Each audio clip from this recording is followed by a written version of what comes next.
Some secrets are not kept in drawers or locked diaries. Some are buried in the earth, tended to like a gnarled and sacred tree, their roots slowly, quietly, strangling the foundation of your life until one day, you stand on ground that is no longer solid. I am standing on that ground now. The cold October air bites at my cheeks, and the skeletal branches of the oaks and elms click together above me like old bones. In my hands, I hold a heavy, mud-caked box. A box my husband, Arthur, buried 20 years ago. A box I was never meant to see. But let me start not with the end but with the beginning. Let me take you back to the man I thought I knew. Arthur was a man of quiet, steadfast rhythms. He was the smell of fresh ground coffee at 6 a.m., the feel of a warm flannel shirt against my cheek when he hugged me, the sound of his even, steady breathing beside me in the dark for 20 years. He was an architect, a man who built things meant to last. He designed our home, a comfortable, sprawling house on the edge of these very woods, with a large kitchen because he said he loved to watch me move through the space of our life together. He was a father to our daughter, Clara, whose laugh could make his serious gray eyes crinkle at the corners like sun-warmed parchment. And he had one peculiar, unwavering tradition. Every single Halloween, just as the sun began to dip below the horizon, painting the sky in shades of bruised orange and purple, Arthur would put on his old waxed coat and his worn work boots. He would take a small, wrapped package from the top shelf of his closet, a package I was never allowed to see, and a shovel. He would kiss my forehead, his lips cool and dry, and say the same 7 words, "It's time for my private tradition, my love." Then he would walk into the woods, alone. For the first few years, it was a curiosity. A quirk. I'd tease him gently. "Off to make an offering to the woodland spirits, dear." He'd just smile. A small, tight smile that didn't quite reach his eyes, and say, something like that. He always returned an hour or two later, quieter, more subdued, smelling of damp earth and fallen leaves. He'd pour a finger of whiskey, stare into the fire, and for the rest of the evening, a faint melancholy would cling to him, like a fine mist. I learned not to ask. I told myself it was his way of honoring a lost relative, perhaps a parent. A private grief he wasn't ready to share. I respected it. I built a wall around my curiosity, a wall made of trust and the solid, daily bricks of our seemingly happy marriage. The rhythm of our lives continued. Clara grew up. We celebrated promotions, anniversaries, Christmases filled with the scent of pine and cinnamon. We weathered my mother's passing, held each other through the long, silent nights of that grief. Through it all, the Halloween tradition remained, the one constant, strange thread in the tapestry of our life. A thread I learned to stop seeing, then, 9 months ago, the rhythm stopped. A heart attack, swift and brutal, took him from me during a routine Saturday morning. One moment he was reading the newspaper, his reading glasses perched on the end of his nose, the next, he was gone. The silence he left behind was not an empty silence. It was a heavy, suffocating thing, filled with the ghost of his coffee cup, the echo of his footsteps, the shape of him in the empty space on his side of the bed. Grief is a strange country. You learn its geography by walking through it, lost. The sharp, jagged mountains of the first weeks gave way to the flat, gray plains of the following months. I functioned. I ate. I slept. I talked to Clara on the phone. But I was a ghost in my own home, haunting the spaces we had built together, and as this Halloween approached, my first without him, the thought of that private tradition began to burn in my mind. It was a small, persistent ember amidst the ashes of my grief. What was in that box? What ritual had he been performing all those years that was so important, so secret, that it had to be kept from me? The need to know became a physical ache, a hollow feeling in my chest that rivaled the grief itself. It felt like the last, unturned page of his story. Our story. I told myself I needed this for closure. To feel close to him one last time, to understand this one, hidden part of the man I loved. So, this evening, as the light faded and the world outside turned the same eerie blue as it had on 100 other Halloweens, I did something I had never done before. I put on my own coat. I took the shovel from the garage, its weight familiar and foreign in my hands. And I walked into the woods, following the path I had watched him take for 2 decades. The spot was not hard to find. It was a small clearing, circled by 3 tall, ancient pines. A single, large moss-covered stone marked the center. It felt intentional. Sacred, even. My heart hammered against my ribs, a frantic bird in a cage of bone. I felt like an intruder. A thief in the temple of his memory, with a deep, shuddering breath that plumed in the cold air. I pushed the tip of the shovel into the soft, leaf-littered earth. And I began to dig. The earth gave way easily, as if it had been disturbed many times before. Each shovelful of dark, rich soil felt like a violation, a tearing of a veil I had promised, in my heart, never to touch. The smell of it, damp and loamy and ancient, filled my nostrils. My muscles, soft from months of grief-stricken inertia, burned with the effort. But a strange, grim determination had taken hold of me. I was no longer the respectful widow. I was an archaeologist of my own life, digging for the truth that lay buried beneath the beautiful, carefully constructed ruins. Didn't take long. About 2 feet down, the metal tip of the shovel struck something solid with a dull, resonant clunk. The sound echoed in the silent clearing, a final, decisive note. My breath hitched. Dropping to my knees, I scrabbled at the dirt with my hands, my gloves growing damp and filthy. My fingers brushed against cold, wet metal. It was a box. A sturdy, lockable strongbox, the kind you might find in an office to hold important documents. It was about the size of a large shoebox, made of gray steel, now stained with rust and caked with 20 years of soil. It was heavier than I expected. As I hauled it out of the earth, the weight of it felt symbolic, the literal heaviness of his secret. I sat there in the dirt, the box on my lap, the clearing now deep in twilight. The world was utterly still, as if holding its breath with me. This was it. The answer to the mystery that had tickled the back of my mind for 2 decades. I imagined what might be inside. Old love letters from a sweetheart who died young, the reason for his annual melancholy. A childhood treasure. A painful memory from his past he wanted to physically bury. My heart softened for a moment. Perhaps this was not a betrayal but a wound. Something I could finally understand, and in understanding, forgive. But the box was locked. A small, brass padlock held the hasp securely shut. For a moment despair washed over me. I had come this far, only to be stopped by this final, physical barrier. Then I remembered. Arthur kept a small tin of keys in his desk drawer, keys to things long forgotten, suitcases, diaries, old locks. I had been unable to bring myself to sort through it after he died. Carrying the box felt like carrying his coffin. It was a slow, solemn walk back to the house.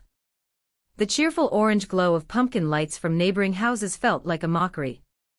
Inside, I placed the mud-streaked box on the clean kitchen table, a stark, dirty anomaly in the ordered world we had built. I went to his study, the room that still smelled most strongly of him, of cedar and old paper and his particular cologne. My hand trembled as I opened the desk drawer. There was the tin. I poured the keys onto his desk blotter. There were dozens of them, of all shapes and sizes. One by one, I tried them in the small, stubborn lock. My fingers were clumsy, cold. Click. Click. Click. Nothing. Hope began to dwindle. Then, I picked up a small, tarnished key with a green rubber head. It slid into the lock with a smooth, perfect fit. I turned it. The click was deafening in the silence of the house. I sat at the kitchen table, my heart a frantic drum against my ribs. I lifted the lid. The smell that rose from the box was not of decay but of paper and time. There was no jewelry, no faded rose, no trinket of a lost love. Instead, I saw neat, organized stacks of documents.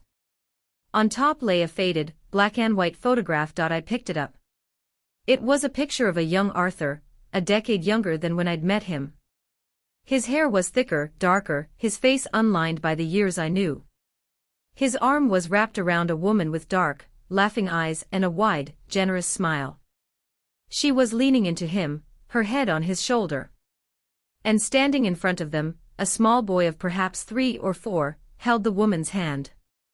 The boy had Arthur's eyes. His exact, serious gray eyes. The world tilted. The floor beneath my feet seemed to liquefy. I stared at the photograph, my mind refusing to assemble the pieces. A cousin? A nephew? But the intimacy in the pose, the possession in Arthur's smile, it was a family portrait. With numb fingers, I lifted the photograph. Beneath it was a marriage certificate. Arthur James Brennan and Eleanor Marie Rossi. Dated 7 years before he married me. The air left my lungs in a rush. I couldn't breathe. I couldn't think. Beneath that was a birth certificate. James Arthur Brennan. Son of Arthur and Eleanor. Born 4 years before our wedding. My vision tunneled. The dates. The names. It was a math problem of the cruelest kind, and the answer was screaming at me from the sterile. Official documents. He had been married. He had a son. A son who would be a man now, older than our Clara. I began to pull the other papers out, my movements jerky, frantic. Bank statements from an account I never knew existed, sent to a P.O. box in a town 2 states over. A life insurance policy, with Eleanor listed as the beneficiary. A small, folded map with a house circled in red pen. A few birthday cards signed with "All my love, your Ellie." And then a single, typewritten letter, dated just 2 months after Clara was born. It was from Eleanor to Arthur. Arthur, it began, "No, my dear, no, my love. I am writing this knowing you may never read it. James asks about his father every day. What am I to tell him? That his father is a ghost who sends money but never shows his face. That he started a new, better family and has no room for us in it. The money helps, but it does not fill the hole you left in our son's heart. It does not mend mine. I release you from any obligation, if that is what you want. But know that you have a son. He has your eyes.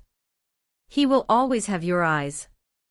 The letter fell from my hand, fluttering to the table like a dead leaf. I looked around my kitchen, the kitchen he designed for us, for our family. The copper pots we picked out together, the herb garden on the windowsill, the photograph of the 3 of us on the beach, smiling, happy. A lie. All of it, a beautiful, intricate, devastating lie. My entire marriage, my entire life for the past 20 years, had been built on the ruins of another family. He hadn't been visiting a grave on Halloween. He had been visiting this box. Tending to his guilt. Burying his shame, year after year, while he lived a second, shiny life with me. A sound escaped my throat, a raw, guttural thing that was half sob, half scream. It was the sound of my world breaking. For a long time, I did not move. I sat at the table, the cold from the metal box seeping through my clothes, the photographs and papers spread before me like evidence at a trial where I was both the victim and the judge. The initial, sharp agony of the betrayal began to dull into a deep, chilling numbness. It was a cold that started in my bones and spread outwards, freezing the tears in my eyes before they could fall. Arthur. My Arthur. The man who held my hand through childbirth, who built me a garden, who cried when we dropped Clara off at college. That man was also the man who abandoned a wife and a small boy.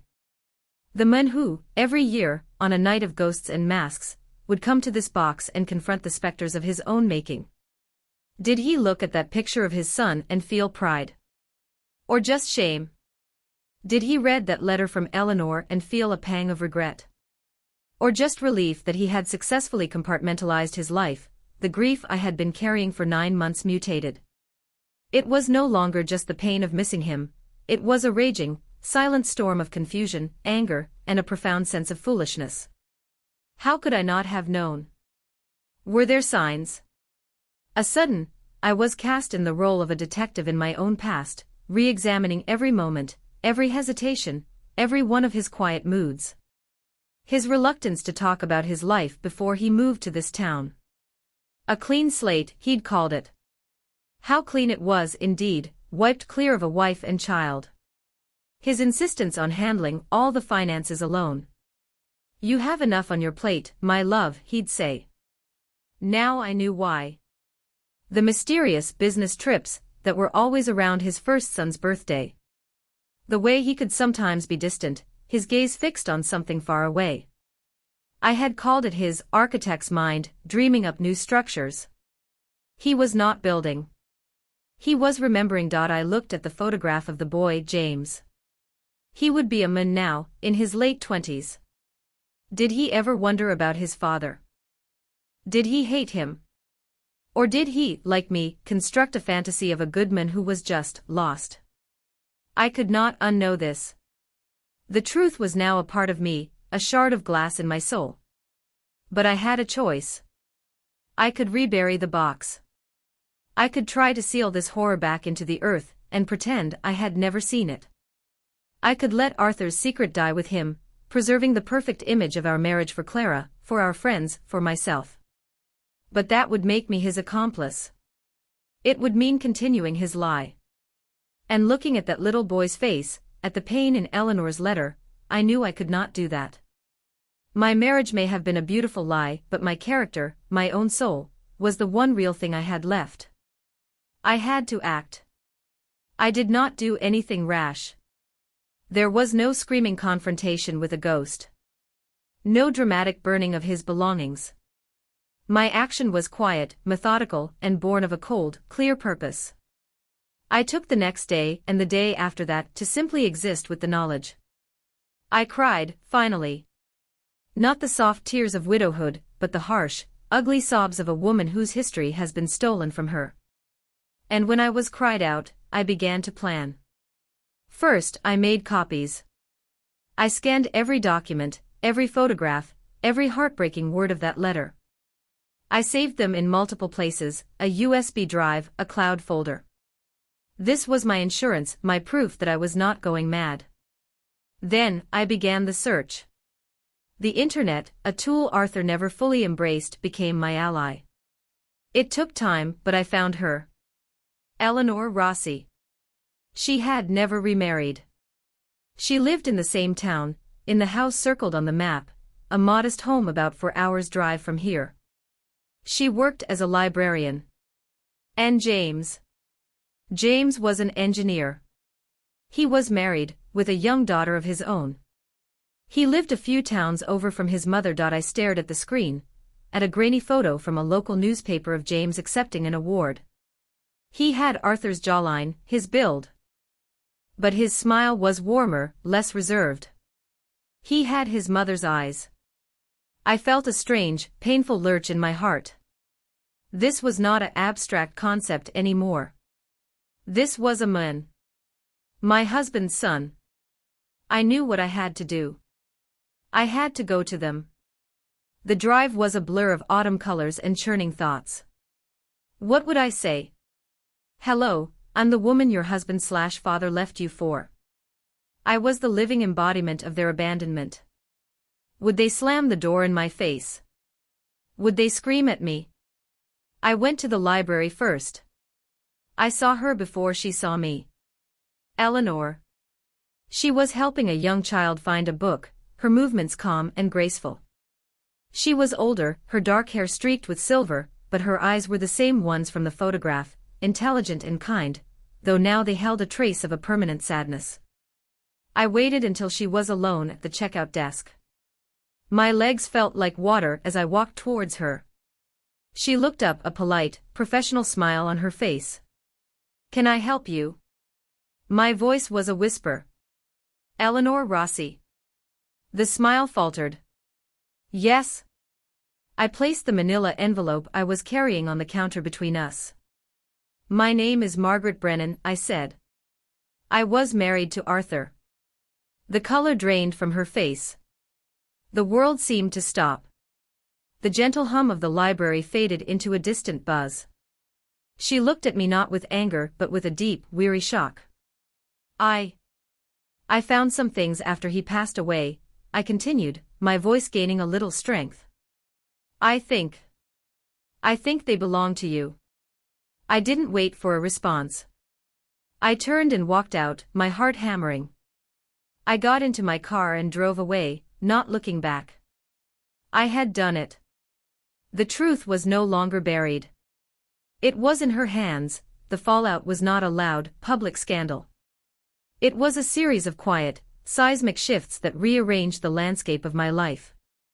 A week later, my phone rang. It was an unknown number with an area code I now recognized. It was James. His voice was hesitant, thick with emotion. He didn't yell. He asked questions. He wanted to know what his father was like. He told me that his mother had never spoken ill of Arthur, only said that he was a man who couldn't stay. He thanked me. He thanked me for bringing them the truth, for confirming that they weren't forgotten, that they were real. We spoke for an hour, two strangers connected by the ghost of the same man. It was one of the most painful and healing conversations of my life. Then came the harder part. I had to tell Clara. I invited her over, my stomach in knots. How do you tell your daughter that her beloved father was not the man she thought? That she has a half-brother she never knew existed? I showed her the copies of the documents. I watched her face cycle through the same stages of shock, denial, and heartbreak that I had experienced. She cried angry tears. How could he? How could he do that to us? To them? She felt her own childhood memories become suspect. It was a second loss for her, and I had to be the one to deliver it. We held each other, mourning the man we loved and the man we never knew simultaneously.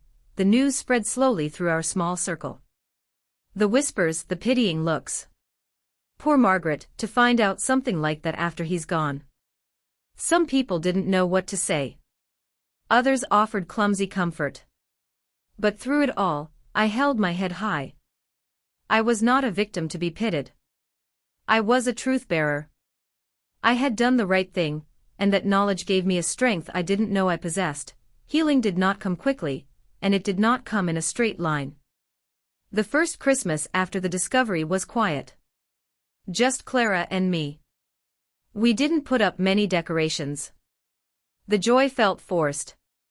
But we talked. We talked about Arthur, the good parts we remembered, and the terrible secret we now carried. We began, slowly, to separate the love we felt for him from the betrayal he had committed.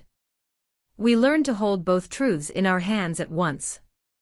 The following spring, I received a letter in the mail. It was from Eleanor. Her handwriting was elegant and calm. Dear Margaret, it began. Thank you for your courage. For years, James and I were a secret. You have given us the gift of acknowledgement. It doesn't erase the past, but it has brought a strange sense of peace. James would like to meet Clara, if she is willing. There are no expectations. Just a connection to a part of his history that was always a shadow. Perhaps, in time, we might even have tea. With respect. Eleanor. I cried when I read it. They were not tears of sadness or anger, but of a profound, hard-worn grace. I showed the letter to Clara. She was hesitant but curious. She agreed to meet James for coffee. It was awkward at first, two siblings with no shared history except the DNA of a man who had failed them both. But they found common ground. They look alike, Clara told me afterwards. They have the same laugh. I have not reburied the box. I keep it in the attic now, a relic of a life that was and a life that wasn't. It no longer holds power over me. It is simply a part of my story now. I have started to rebuild my life, not on the foundation Arthur laid, but on my own. I took a pottery class. I joined a book club. I am learning to fill the silence in the house he designed with the sound of my own voice, my own passions. I loved Arthur with all my heart. I believe he loved me, in his way. But his love was built on a canyon of deceit. I have learned that a life built on truth, no matter how painful, is the only life worth living. The greatest moral lesson Arthur ever taught me was the one he never intended to, that secrets buried will always, always claw their way back to the light. And that forgiveness is not for the person who wronged you, but for yourself. I have forgiven him, not for his sake but for my own peace. I will not allow his secret to poison the rest of my life. So, that is my story. The story of a box in the woods and the two families it contained. My marriage was a beautiful house, but it was built on a fault line. And when the tremor finally came, the whole structure came down. I am at peace now. The grief and the betrayal have settled into a quiet understanding. The sharp edges have been worn smooth by time. I look at the woods now not with dread, but with a sense of closure. The secret is out. The earth has been put right. I often wonder, though. What would you have done? If you were in my place, standing in that kitchen with the cold, hard truth in your hands, would you have buried it again? Or would you have done what I did? Life is full of hidden boxes, isn't it? Some are best left unopened. And some demand to be brought into the light. Thank you for listening to my story. If you have faced a similar betrayal, or if you are carrying a secret of your own, I hope my journey gives you some strength. Remember, your peace is worth more than any lie. Take care of your hearts.